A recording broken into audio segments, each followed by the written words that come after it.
दो मित्र थे, स्कूल में पढ़ते थे। एक के आचरण बिगड़े, बहुत बुरा बन गया, शराब पीना, व्यभिचार करना, जुआ खेलना। धनी घर का बालक था और वो एक गरीब घर का बालक था, तो गंगा स्नान करना, नाम जप करना, संतों की सेवा करना, सत्शास्त्रों का स्वाध्याय करना, ऐसा विचार। अब वो धीरे धीरे दोनों का भाव अलग होने के कारण मित्रता हट गई। कुछ वर्षों बाद जब वो जवान होकर गंगा स्नान करके आ रहा था, तो उसके पैर में खजूर का कांटा लगा। अचानक उसने देखा मेरा मित्र सामने से आ रहा है, तो देखा बढ़िया कपड़ा पहने एकदम मस्ती से, और वो फटे पुराने कपड़े, गंगा नहा, तो उसको देखने में कांटा लग गया। खजूर का कांटा बहुत बड़ा होता है। अब वो बैठ गया, राम राम राम कृष्ण कृष्ण कृष्ण ऐसे बोले। वो नजदीक आया, बूट पहने हुए एकदम फेटे से। मैंने कहा था तुमसे बंद करे सब नाटक, कुछ नहीं, देख मैं मौज मस्ती से। अचानक वो आगे बढ़ा तो उसको एक पैसे की थैली मिल गई। उस समय स्वर्ण की असरफियां चल, उसने दिखाया, देख तेरे कांटा लगा खजूर का और मुझे पैसा मिला। कुछ नहीं इनमें, कुछ नहीं, सब ड्रामा है। उसको लगा वास्तविक सब ड्रामा है। जीवन से मैं चल रहा हूं, धर्म से चल रहा हूं, तो खाने की व्यवस्था ठीक से नहीं, और देखो इसको असरफियों का थैला मिल गया। वो असंतुष्ट ही था। जब कोई धर्मात्मा दुखी होता है या संशय में होता है, तो ये भगवान किसी न किसी रूप में आकर के संभाल लेते हैं, क्योंकि उन्हीं का नाम धर्म है, वही सतमार्ग है। तो एक ब्राह्मण के वेश में, संत वेश में ऐसे आए, कहा क्या हुआ बेटा, कांटा लग गया? लाओ मैं निकाल देता हूं। कांटा निकाला, स्पर्श करते ही पीड़ा गई। तो उन्होंने कहा कि तुम्हारे मन में कुछ संशय है क्या धर्म के प्रति? बोले हाँ, मेरा मित्र मैं जानता हूं शराब पीता, व्यभिचार करता, चोरी करता है, हिंसा करता है, बड़ा पापी है, उसको असरफी मिली। और मैं नाम जप करता हूं, भगवान का आश्रय लिए हूं, गंगा स्नान कर, मुझे खजूर का कांटा लगा इतना बड़ा, और घर की परिस्थिति ठीक नहीं।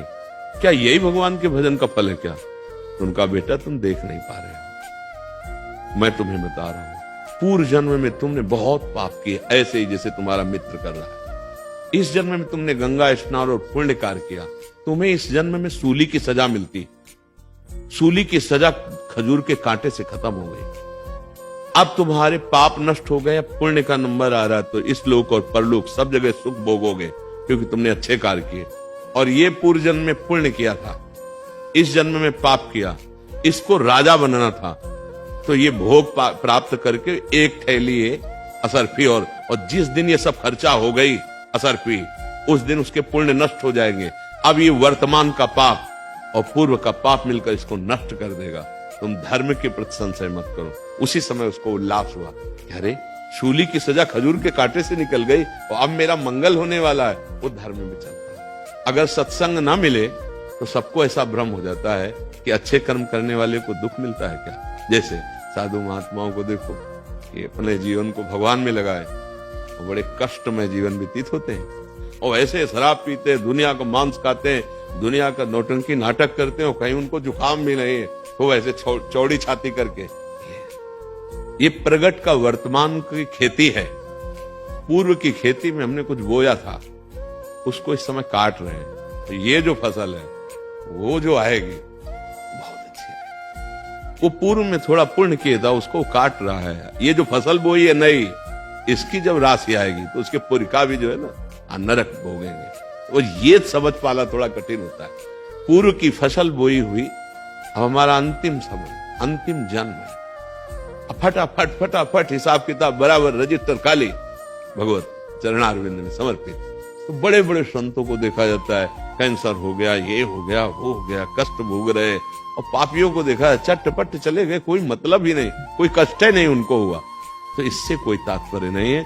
उनका बहुत बड़ा चक्र चल रहा है, उसमें पिसना है उनको, और अब ये चक्र से मुक्त हो रहे हैं। अब हिसाब बराबर, तब भगवान का साक्षात्कार, भगवत प्राप्ति होती है। समझ पा रहे आप? थोड़ा गूढ़ विषय है। वर्तमान के दृश्य को देखकर किसी के भविष्य का अनुमान नहीं लगाया जा सकता, क्योंकि वर्तमान में वो कष्ट पा रहा है, लेकिन अंदर से वो सदाचरण कर रहा है, तो उसका भविष्य कितना निर्मल होगा, कितना उच्च कोटि का होगा। वर्तमान में पाप कर रहा है, बड़ा शुभ दिखाई दे रहा है, बड़ा सुखी दिखाई दे रहा है, तो अनुमान लगाना कठिन हो जाएगा कि ये तो पापाचरण कर रहा है। तो फिर वर्तमान की क्रियाओं का फल क्या होता है? लग जाएगा ना संशय कि वो माला चला रहा है और ये गंदा आचरण कर रहा है, ये सुखी दिखाई दे रहा है और वो दुखी दिखाई दे रहा है। तो वर्तमान की क्रिया का परिणाम जो भविष्य में होने वाला है, उसका अनुमान नहीं लगाया जा सकता। वो तो अनुभव गम्य है, और वो संतों के वचनों के अनुसार ही हमें दृढ़ विश्वास हो सकता है, नहीं तो बड़ा भ्रम हो जाएगा। हाँ, एक मेहनत करता है, फसल बोई, चौपट हो गई, और एक दूसरे के बच्चे का अपहरण कर लेता है, इतने रुपए दे नहीं तो इसको गोली मार देंगे, रुपए पहुंच जाते हैं, बड़ी मौज मस्ती से इस होटल उस होटल में घूम, कितने दिन। ऐसा नहीं कि परिणाम इससे बच जाएंगे, परिणाम यहाँ का तो ब्याज होगा, मूल भोगना पड़ेगा, नरक आदि, और फिर अन्य नीच योनियों में जाना पड़ेगा। इसलिए बच्चा कभी ऐसी बातों में संशय न करे, कभी ऐसी अपनी आस्था और आस्तिकता को हिलने न दे। हमारी आस्था बड़ी दृढ़ होनी चाहिए कि धर्म और अच्छे आचरण का फल अच्छा ही होगा, अधर्म और बुरे आचरण का फल बुरा ही होगा, आज नहीं तो निश्चित कल पक्का होगा, इसमें संशय नहीं करना चाहिए। समझ पा रहे हैं आप?